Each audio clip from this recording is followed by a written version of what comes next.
मंत्रीगण, सांसदगण, विधायकगण, सभी निमंत्रित अधिकारी और यहाँ उपस्थित सभी प्रिय जन हो,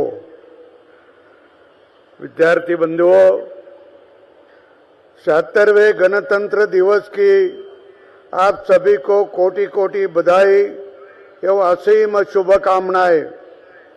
सर्वप्रथम मैं देश के लिए अपना सब कुछ समर्पित करने वाले हमारे महान स्वतंत्रता सेनानियों और सीमाओं पर चौकस प्रहरियों को सादर नमन करता हूं। आज भारतीय संविधान को लागू हुए 75 वर्ष पूर्ण हो रहे हैं। इन वर्षों में हमने भारत को सशक्त, स्वाभिमानी और समृद्ध राष्ट्र के रूप में स्थापित किया है। कठिन परिश्रम में अर्जित इस उपलब्धि पर हम सभी गौरवान्वित हैं। यह हमारे उन महान संविधान निर्माताओं को याद करने का अवसर है जिन्होंने विश्व का सबसे बड़ा लिखित संविधान हमें सौंपा है और राष्ट्र निर्माण की दिशा में आगे बढ़ने का मार्ग प्रशस्त किया है। भारत दुनिया का सबसे बड़ा लोकतांत्रिक देश है, इस पर हमें गर्व है। हमारी सफल प्रजातांत्रिक व्यवस्था ने विश्व के कई देशों को लोकतांत्रिक मार्ग का अनुसरण करने के लिए प्रेरित किया है। गंभीर बीते 75 वर्षों में कई विकट मोड़ आए, गंभीर चुनौतियां आई। हर संकट का हमने मजबूती से सामना किया। भारतीय संविधान ने हमेशा सच्चे मार्गदर्शक की तरह हमें सही रास्ता दिखाया। संवैधानिक मूल्यों की कसौटी पर हम हमेशा खरे उतरे और प्रत्येक चुनौती का सामना पूर्ण दृढ़ता से किया। ऐसे आदर्श संविधान की रचना के लिए भारत रत्न बाबा साहेब आम्बेडकर सहित सभी शिल्पकारों को मैं श्रद्धापूर्वक नमन करता हूं। संविधान द्वारा बताए मार्ग पर चलकर भारत ने तरक्की की अद्भुत मिसाल पेश की है। सामाजिक, आर्थिक और राजनीतिक प्रगति में इस वर्ग की महान भागीदारी है। सबका साथ, सबका विकास, सबका प्रयास और सबका विकास हमारा मूल मंत्र है। माननीय प्रधानमंत्री श्री नरेंद्र मोदी जी के नेतृत्व में भारत एक महाशक्ति के रूप में उभरा है। आज विश्व के कई देश जहां अस्थिरता के कारण आर्थिक चुनौतियों से जुड़ा रहे हैं, वही भारत में राजनीतिक स्थिरता के कारण मजबूती से फैसले लिए जा रहे हैं।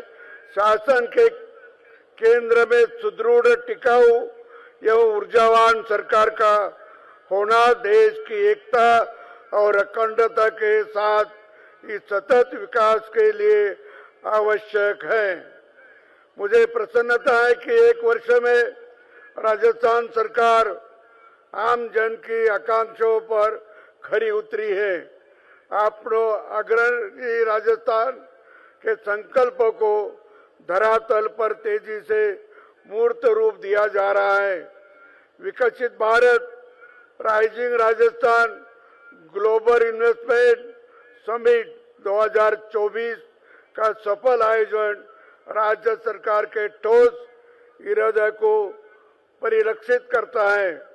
समिट में प्राप्त हुए 35 लाख करोड़ रुपए के निवेश प्रस्ताव का राज्य सरकार जमीनी स्तर पर तेजी से क्रियान्वयन सुनिश्चित कर रही है। सरकार का लक्ष्य है कि नीतिगत सुधारों से प्रदेश के औद्योगिक विकास को गति दी जाए। इस उद्देश्य से राजस्थान निवेश प्रोत्साहन योजना 2024, Rajasthan export promotion policy 2024, Rajasthan एक जिला एक उत्पाद नीति 2024, राजस्थान एमएसएमई नीति 2024 तथा राजस्थान एकीकृत क्लस्टर विकास योजना 2000 लागू की गई है। सरकार की प्रथम वर्षगांठ पर माननीय प्रधानमंत्री नरेंद्र मोदी की सानिध्य में राम जल सेतु लिंक परियोजना को संशोधित पार्वती काली सिंह चंबल लिंक परियोजना के मेमोरेंडम ऑफ एग्रीमेंट का आदान प्रदान होना सुखद है। इसमें पूर्वी राजस्थान में सिंचाई और पेयजल की जरूरतों को पूरा किया जाएगा। योजना के चरणबद्ध क्रियान्वयन के लिए 12,000 करोड़ रुपए की कार्यों के लिए वित्तीय स्वीकृति जारी की गई है। राजस्थान सरकार मध्य प्रदेश के साथ मिलकर इस परियोजना के तथा शीघ्र क्रियान्वयन के लिए पूर्ण प्रतिबद्ध है। विकास योजनाओं के लिए प्रदेश को केंद्र सरकार से पूर्ण सहयोग एवं मार्गदर्शन मिल रहा है।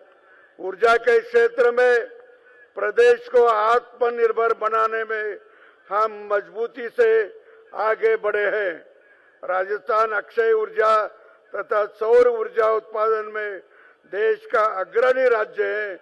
मुझे प्रसन्नता है कि सौर ऊर्जा में महत्वपूर्ण योगदान के लिए हमें प्रथम एवं अक्षय ऊर्जा क्षमता में वृद्धि के लिए द्वितीय पुरस्कार से सम्मानित किया गया है।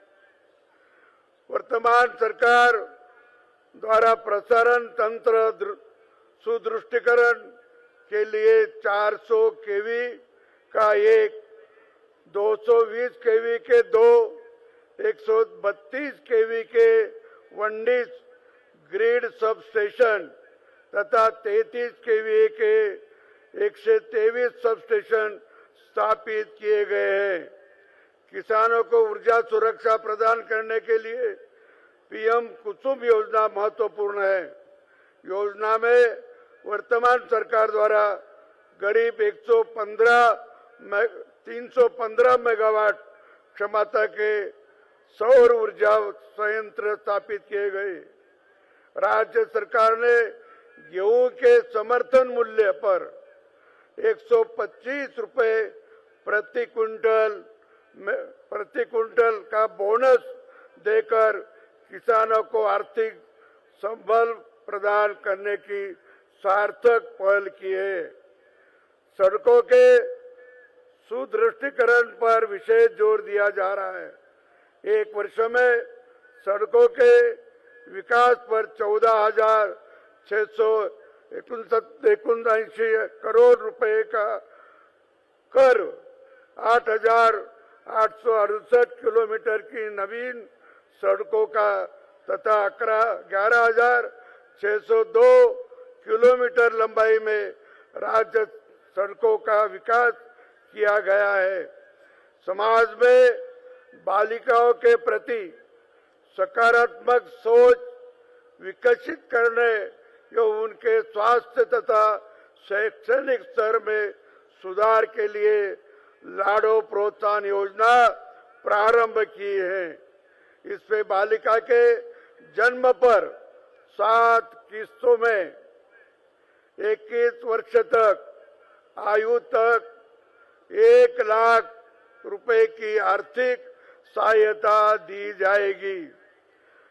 गुणवत्तापूर्ण शिक्षा प्रदान करने हेतु प्रदेश में राष्ट्रीय शिक्षा नीति 2020 चरणबद्ध रूप से लागू की जा रही है। इसके तहत भारतीय ज्ञान प्रणाली संबंधित पाठ्यक्रमों को सभी राज्य वित्त पोषित विश्वविद्यालयों में पाठ्यक्रम में शामिल करने हेतु निर्देशित किया जा रहा है। गुणवत्तापूर्ण शिक्षा के लिए सभी राज्य वित्त पोषित विश्वविद्यालय को न्याक प्रत्यायित कराने का हेतु निर्देशित किया जा रहा है। वर्तमान में विभाग के नियंत्रणाधीन 4 विश्वविद्यालय न्याक से प्रत्यायित हैं।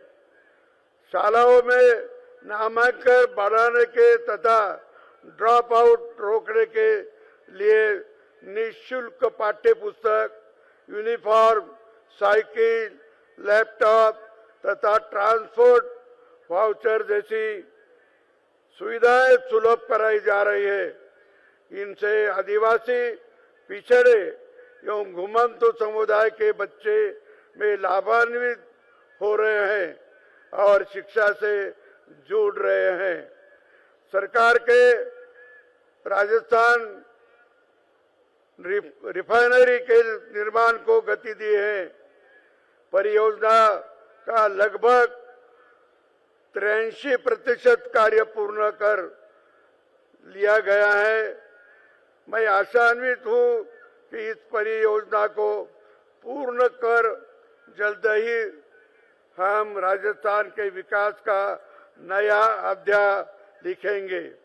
राजस्थान की समृद्ध संस्कृति और ऐतिहासिक धरोहरों के लिए विश्वविख्यात है।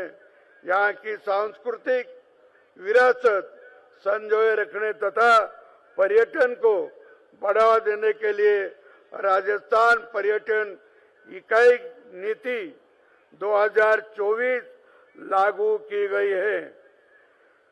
हमारे युवा खेल प्रतिभाएं देश विदेश में अपने उत्कृष्ट प्रदर्शन से प्रदेश का नाम रोशन कर रही है। ऐसे 1601 खिलाड़ियों को 33 करोड़ रुपए की राशि सम्मानित किया गया है। हमारे खिलाड़ी अंतर्राष्ट्रीय प्रतियोगिताओं में और अधिक पदक जीत सके, इसके लिए मिशन ओलंपिक 2028 की तैयारी शुरू कर दी गई है।